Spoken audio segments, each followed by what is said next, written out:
بسم الله الرحمن الرحيم. الحمد لله رب العالمين، والصلاة والسلام على رسول الله وعلى آله وصحبه وسلم تسليما كثيرا. أما بعد، السلام عليكم ورحمة الله وبركاته. الله تعالى كتير محمد صلى الله عليه وسلم ni dina min kadi Allah ta'ala ni o islam ya dinai. Inna ad-dina 'inda Allah al-islam. Dina min jatin lo Allah ta'ala yoro. Ani dina min kadi Allah ta'ala ye ala ko o islam ya yi. O islam ya ni kire na mani o le sallallahu alaihi wasallam. Allah ta'ala kayira ka ko dina no ko dafala ka ba kabini kire ra mafatu sallallahu alaihi wasallam. اليوم أكملت لكم دينكم أكو بيلون نكو نكا دينا دفا كدي أيما فين فيني دينا لو ودفا لكبا نبي فكير كودي على وتعالى كان كسرموتا ودفا لا كتاترو كيدي مفاتو صلى الله عليه وسلم عقيدة من دينا كونو ودفا لا تعبول من دينا كونو ودفا لا دينا منهج الدفا لا يعني كيدي مفاتو صلى الله عليه وسلم ودينا نولي إسلام يا ديني ومغول ويفول لما كو سلامو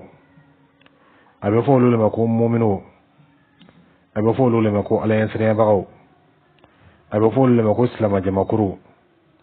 كده صلى الله عليه وسلم أكاول لك كتان دينا لما صحابو فنا كتا أو تجولا صحابو توي جماكرو كلني تقابلو تو منشيا وچما صحابو توي سلامو لي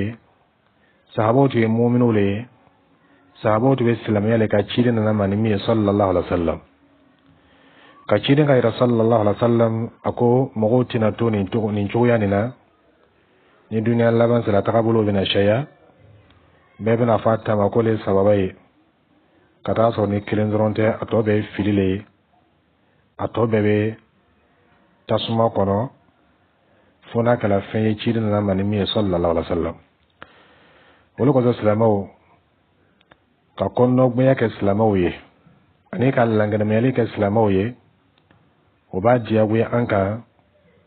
shaytana be tulumu kala mo wala anka wati ni na ka mo nyagami oma ani ka dina nyagami mo oma ko do nya fo mo yino be se ka bo yere kala manyami ma yalo ka fo takabulu fenfembe nani chilenta ma nyon soro kaba sallallahu alaihi wasallam yalo ka fo ko te sababaye alna so ala chiyala ilenya koro walma ni akeba shayala watabulo do mi la chiyan be modo nyakoro ni aken be modo ina ka ko le re sunna yere wole jama tablighi ni grupo ni anini tagabulo ni abe aqida minka kiden ka aqida te sallallahu alaihi wasallam ani abe tagabulo minka kiden tagabulo te sallallahu alaihi wasallam bidalo filisralo jama tablighi miriam ba kono ani aqida min balo sigin me feminka wole ka fo mo wote se kalimene ya dafane soro fio fo ye déplacement le ka folo ka boli o ke ka sortu ke ka be olu takaboluma o sorti be kala oye olu yo fe oye dina dole sorti ni re dina dole sorti mekala ni islamaya dolo dina dolo ika dina tenya fiu fiake o ko sabe nyini bele fe o lugo fe dina ngono fo bele sorti ke anna so kala mo karanaye ika mo karante wasake fi déplacer ka be o lugo déplacement choyama karamo mo fana be no be dawala o be mo wala ka taala taala mo tatu o boro la ka dawa ke table ko mo fe no be siginilo madama o matu o lugo ko ka taabolo nyoke ni miria ni bida mirialo fen la don langa dina kono kiden ka dina dote sallallahu alaihi wasallam kiden ma yine sahabo fe lunsi ka boko sahabo ye boli ka ko ye sorti ka mo fo mo sina atube sahaba do bila kata mo dawa ani kata mo kara ma tunda fo ko na tala se uma aya fo ko ye sorti ke ibalo la ka fo ni fana fen do ye min la don langa dina kono ado biti bolo ke aya do la ko ye boli dalwe kuntum khayra ummatin ukhrijat lin-nas kata soro ni aya ni tafsiru ka foko boli dallulo o ye ka Allah taala kuma kan yelema ani katigilamo ka kolombaliya yira arabukan yɛrɛ lɔnina ukhrijat ani kharajat o tɛ fɛn suguya kelen Allahu taala ko kala manto bɛ la ɲuman ye manto min ukhrijat linnas manto min lankɛnɛmaya la mɔgɔw ye manto min udhirat lankɛnɛmaya la mɔgɔw ye a bɛ mun de kɛ ta'muruna bil ma'ruf wa tanhawna 'anil munkar wa tu'minuna billah a bɛ ɲɔgɔn yamaru ɲuman na ka ɲɔgɔn fara juguman ma a bɛ limina Allahu taala ma ka ɲɔgɔn yamaru ɲuman na ka ɲɔgɔn fara juguman ma o ye silama bɛɛ ka baara o ye mu'minu bɛɛ ka baara o den tɛ sorti ko la o den tɛ bɔli ko la o den tɛ tourage ko la mais kabili kɔnɔ ko fɛ bɛɛ le bɔli kɛ o ye bid'ali ka Allahu taala kumakan yɛlɛma bali ni aya nin yɛrɛ o ma baara kɛ a bɛɛ la kama sɔrɔ jama tablighi inkaru munkar tɛ olu fɛ ay kana nin kɛ nin maɲi o t'olu fɛ olu kosɔn fɛn fɛn bɛ yen ni mɔgɔw sɔn fɔli b'a la jama tablighi tɛ sɔn o ma i ye mɔgɔw diyanata fɔ ɲɛna nka o sɔn ye nin ye o bɛ kojugu min kɛla k'o ɲɛfɔ jama tablighi t'o fɛ kosɔn o b'a ye k'a fɔ ko inkaru munkar k'olu bɛ mɔgɔw faranfara i kana kuma o kan hatta ka taa se amru bil ma'ruf yɔrɔ min fana bɛ yen n'o b'a yira k'a fɔ ko bɛɛ tɛ sɔn o ma k'i kana o fana fɔ o belebele dɔ ye min ye o de aqida ye kosɔn n'i b'a groupe tɔgɔ la o t'a la daga ye k'a fɔ k'i kuma aqida kan n'i ka mɛn ko aqida dusukun siri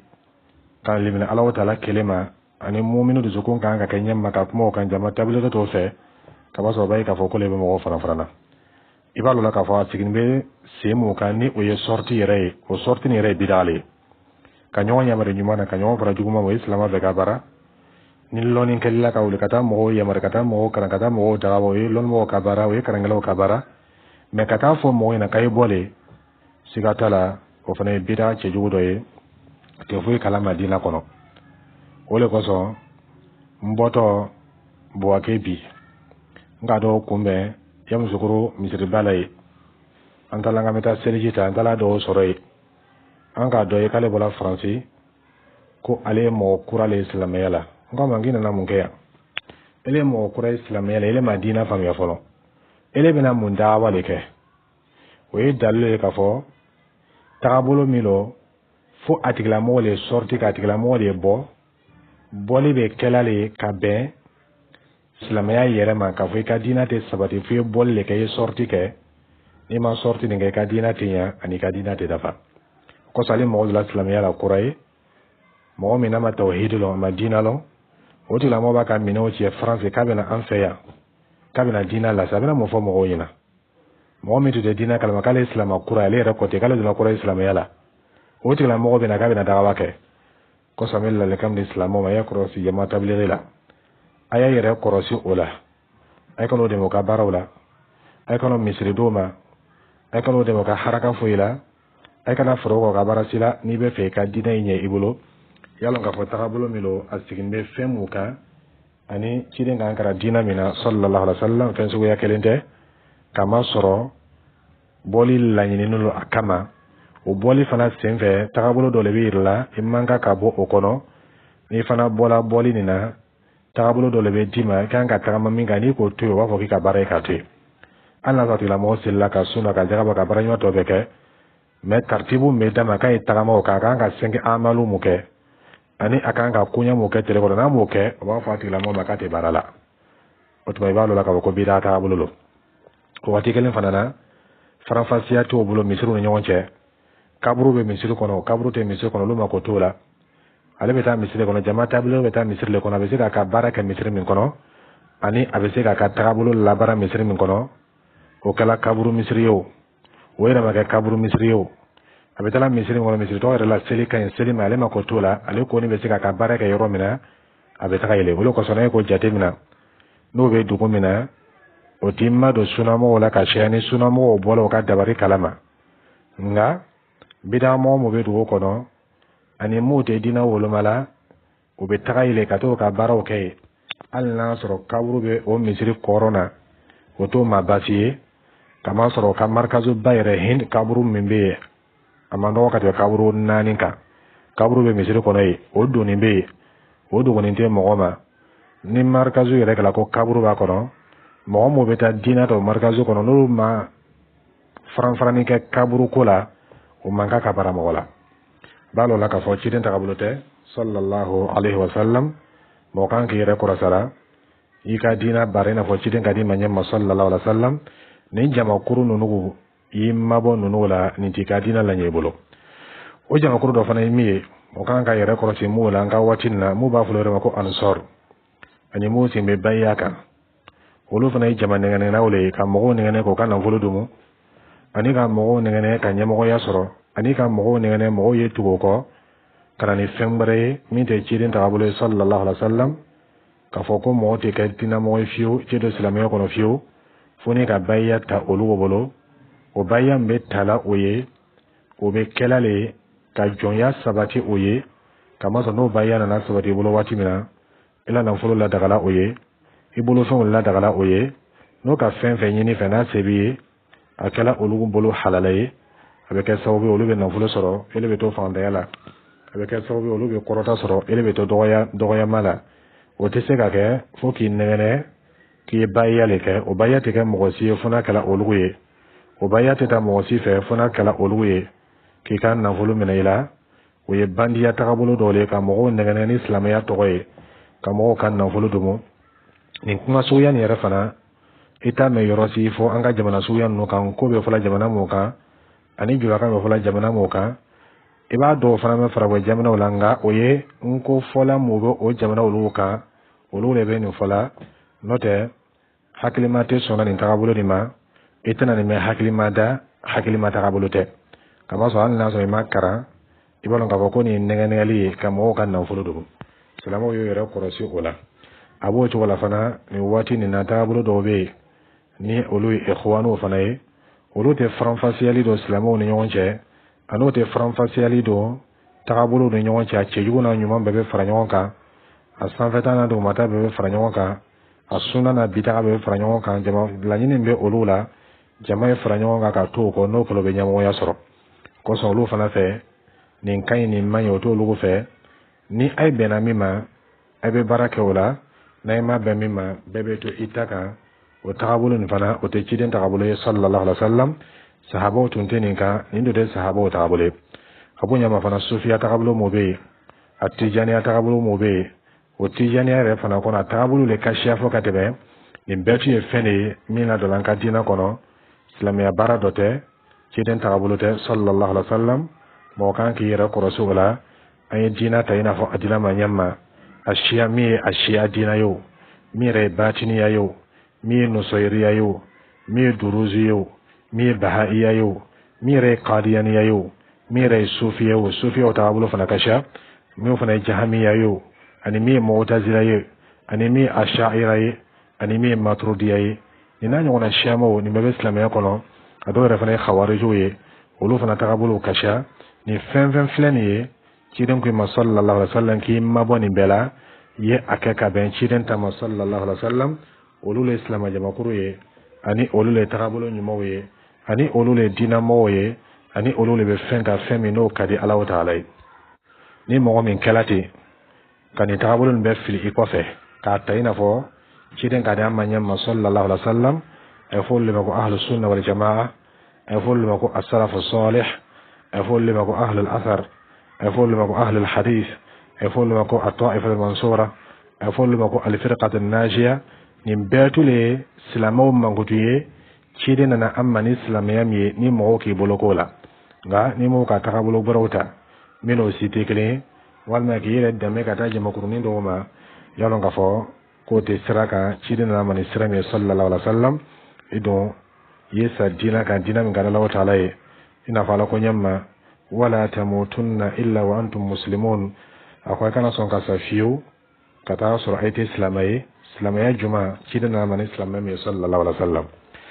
a fitina dɔ fana ye min an ka waati nin na o le ye association ko ye o fana fitina wara min an ka waati nin na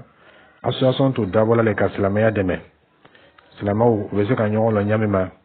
ani o bɛ se ka silamɛya baara kɛ ɲami ma association to dabɔla o le kama nka a sela yɔrɔ la bi a labanna ka kɛ fɛn wɛrɛ ye ani a labanna ka kɛ tagabolo wɛrɛ ye min ni ciden ta ma kɛ kelen sallallahu alaihi wasallam o le kɔsɔn ni ka association caman filɛ bi o bɛ ɲɔgɔn kanu ka bɛn association de ma o fana bɛ bonya ɲɔgɔn ye ka bɛn association de ma ni problème ka silama dɔ sɔrɔ nin b'a fɔ ko ne la mɔgɔ tɛ a kan association na ni fana ba ko ni la mogote atena association na o to kanu be kala ka be association le ma ani ɲɔgɔn fana be laguyana ka be association le ma n'a kɛla o ye kaba o tɛ ciden tagabolo ye sallallahu alaihi wasallam silamɛw kan ka ɲɔgɔn kanu ala le kosɔn hali n'a sɔrɔ i ma ɲɔgɔn lɔn mɔgɔ fana kan ka goya i ala le kosɔn hali n'a sɔrɔ i ka surun ɲɔgɔn na nka ni ka filɛ bi association ko nana laban mɔgɔ bɛ ɲɔgɔn kanu na o le kosɔn o fana bɛ goyala ɲɔgɔn ye o le kosɔn bɛɛ fana bɛ fɛ ka a ta ye taga ɲɛfɛ tɔgɔ ta ye majigi dɔ tɛ hɛrɛ nata dɔ ye tugun bɛɛ bɛ fɛ ale kelen tɔgɔ le ye fɔ tɔgɔ kana fɔ ni mɔgɔ min ta kɛla o ye ani ni mɔgɔ min ka kɛ k'a bɛn o ma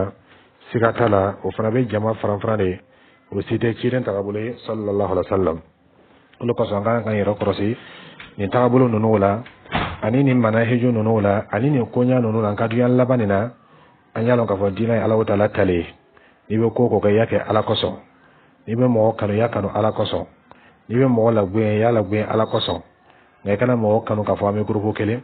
i b'o dɔw ye tuma min na a b'a association na a bɛ ɲɛmɔgɔya la waati min na a b'a fanga ban a baara kɛli la mɔgɔw ɲɛkɔrɔ nka ne n'a bɔ ɲɛmɔgɔya la don min na ale yɛrɛ bɛ kɛ o jamakuru kelen kɛlɛbaga ye bali i b'a dɔw ye a bɛ taa association dɔ la a bɛ taa association wɛrɛ créer o kɔfɛ ka taa kɛ o ɲɛmɔgɔ ye walima a bɛ bɔ association dɔ la n'a k'a lɔn ko a bɛna place dɔ sɔrɔ dɔ la min ka bon dɔɔnin a bɛ taa o yɔrɔ tɔgɔ la ye ka ban ka weleli fana kɛ ka taga o ma o de kosɔn bɛɛ bi association o ka ca ni min fɛrɛla dɔrɔn a bɛ jamakuru dɔ fara ɲɔgɔn kan ka weleli kɛ ka taga o ma nka nin bɛɛ bɛ kɛ ni wajoli le tɔgɔ ye ka b'a sɔrɔ jama tɛna fara ɲɔgɔn kan ka sariya ni wajoli tɛ bɛɛ ye wajoliw bɛ kɛla a siyama laɲini ye min ye ka diinɛ laŋɛnɛmɛ o tɛ dɛ nka laɲini min b'a la k'an ka association yira mɔgɔw la mɔgɔw y'an tɔgɔ fɔ mɔgɔw y'a lɔn k'a fɔ k'an fana bɛ yen o de kosɔn i b'a ye ko babaw bɛ kɛ ni télévision bɛ o yira yɔrɔ min la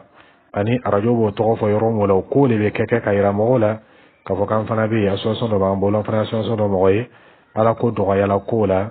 bala dɔw yɛrɛ t'o ta kɛla ala kosɔn tiɲɛ ni faniyaw ɲagamina ɲɔgɔn na an bɛ o waati min la bi silamɛw y'o janto o yɛrɛ la u y'a lɔn k'a fɔ k'an ka diinɛ nin kelenya diinɛ lo an ka diinɛ nin badenya diinɛ lo an ka diinɛ nin Alahu Taala ka diinɛ lo diinɛ min lo a dafani lo diinɛ min lo a kɔrɔtani lo diinɛ min lo a ka sanu nka ni sitana ka donyɔrɔ sɔrɔ fan fan fɛ sitana bɛ don o donyɔrɔ tɔgɔw la o donyɔrɔ dɔw n k'olu ɲɛfɔ i ɲɛna nin sa i bɛ janto o la ɲɛma ni k'i yɛrɛ kɔlɔsi o la ɲɛma k'i ka diinɛ kɛ Alahu Taala kosɔn i kana kɛ association na jɔn ye ni association b'i le tɔgɔ fɔ yɔrɔ min i bɛ kɛ yen ni association ko bɛ i bɛ fanga sɔrɔ a kɛli la ni association ko tɛ i tɛ fanga sɔrɔ a kɛli la bali o misali dɔ fana kɛla min ye min y'a kabaranko yɔrɔ ye an ka dugu dɔw la yan dɔw la kabirini dɔw taara kuma dɔw fɛ k'o wele ka taa silamɛya ma ka taa village dɔw la dugudennin dɔw la ka taa mɔgɔ dɔw wele ka taa silamɛya ma ka sɔrɔ sisan k'i ɲɛsin o association ɲɛmɔgɔ dɔ ma ko an bɛna fɔ silamɛ kura ninnu ɲɛna komi olu ye karamɔgɔw ye an bɛna fɔ silamɛ kura ninnu ɲɛna o bɛna tile kelen kɛ a ye fɛ a b'o kalan o ka silamɛya la k'o kɛra tawhidu ni seli ni seliji ta la a ko k'a taala weleli min kɛ nin ye ani a taala min kɛ a ma taa kɛ ni an n'o ka association tɔgɔ ye o tuma fɛ n'a ye ka mɔgɔ min sɔrɔ k'a ladon silamɛya la n'o tɛ se k'o kalan n'o ma ko t'o la siga t'a la n'a kɛla o ye kabakala fɛn wɛrɛ ye a kɛla taabolo wɛrɛ ye ciden ka taabolo ɲɔgɔn tɛ sallallahu alaihi wa sallam o de kosɔn an kan k'an janto nin na ka kɔnɔnagoya kɛ ɲɔgɔn ye k'an yɛrɛ jate minɛ an bɛ waati min na sisan an mako bɛ silamɛya ɲuman de la Alahu Taala b'an dɛmɛ ni o le ye an mako bɛ ala ka diinɛ de la Alahu Taala b'an dɛmɛ ni o le ye nka n'a kɛla tɔgɔ ɲini ye a kɛla ɲɛmɔgɔya ɲini ye a kɛla mɔgɔ ye n tɔgɔ fɔ kɛla ko wɛrɛ kama y'a lɔn k'a fɔ adamaden bɛɛ ka kan Alahu Taala bolo mɔgɔw bɛ ɲɔgɔn da fɛn min na ala fɛ o de ye ala ko ye dɛ ni ala ye siranya bɔra ko la ka ban bɛɛ ka kan Alahu Taala bolo Alahu Taala tɛ i bonya k'i ye farago ye Alahu Taala t'i bonya k'i ye nafolotigi ye Alahu Taala t'i bonya k'i ye jamana dɔ mɔgɔ ye inna karamakum indallahi atqakum Alahu Taala bɛ i bonya ka bɛn i ka diinɛ le ma diinɛ ɲuman ɲagamini tɛ diinɛ min na bidaga tɛ diinɛ min na tagabolo min ka ɲi ciden na ni min ye sallallahu alaihi wa sallam wa khairul hadi hadi muhammadin sallallahu alaihi wa sallam tagabolo bɛɛ la ɲuman ani kanaya sira bɛɛ la ɲuman o de ye fɛn ye ciden na ma ni min ye sallallahu alaihi wa sallam Alahu Taala dali ala silamɛw la faamuya o ka diinɛ la ciden ko Alahu Taala ko kuranɛ kɔnɔ in tanaza'tum fi shay'in farudduhu ila Allahi wa rasul n'a ka ɲɔgɔn sɔsɔ fɛn fɛn na a y'a lasegin Alahu Taala ma kɔrɔ min ala se kuranɛ ma ani ciden sallallahu alaihi wa sallam an ka hɛrɛ bɛ sɔrɔ o de la n'an bɛ kunnadiya fɛ o de kosɔn an ma ɲini silamɛw bɛɛ fɛ a tagabolo kirikira ninnu bɛɛ mɔgɔw fɛ bɛɛ y'i kɔse kuranɛ ye hadisa ma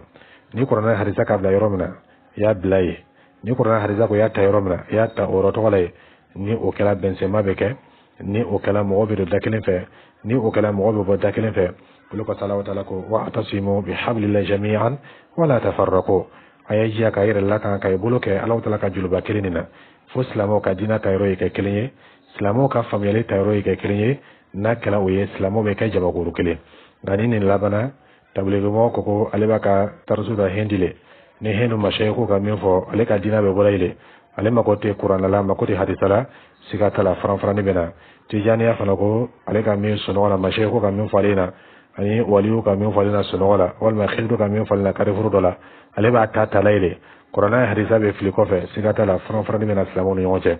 wal ma mu ba fulo ko ansori ulu fana ko ulu to tata yorosi fona ya soro ulu nyemo ka min fo ina ni haidara ni sodala lumna ka min fo ina be barakola na yara fana ka dore fo ko fa min bo so bara be kola bara te ke Qur'an hadisa la sigata la faran bena mo ni nyonche abu nyama fana sufiya to otwani tabulu na la shia abe lamfuti alla se islamoma abe dese la se islamoma ambe don ka fo chidina ni dina kelene chidina ni tabulu kelene yala ni bebe se ga chiden tay chugudi sallallahu alaihi wasallam kata soro tabulu kelote abo to la fana mu fana be association batola ani mu kala association la joye olo fana be association e ko association ka mi fo alna so tore be islamia mo lute bo ko kon le banka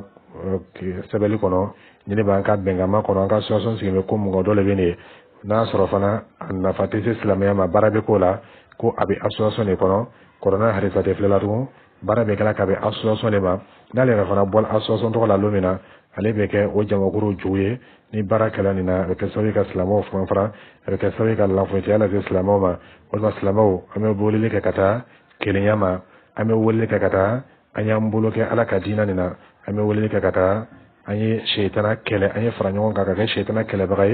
ka shaytana bo an ka jama guru la ka bo ni ko ka to ko ciya ko an ka here bolila kiden ko le sallallahu alaihi wasallam ad-dinu an-nasiha ko dina ko ko nogo yalo abalo tala dari alanke famiyali nyuma famiyali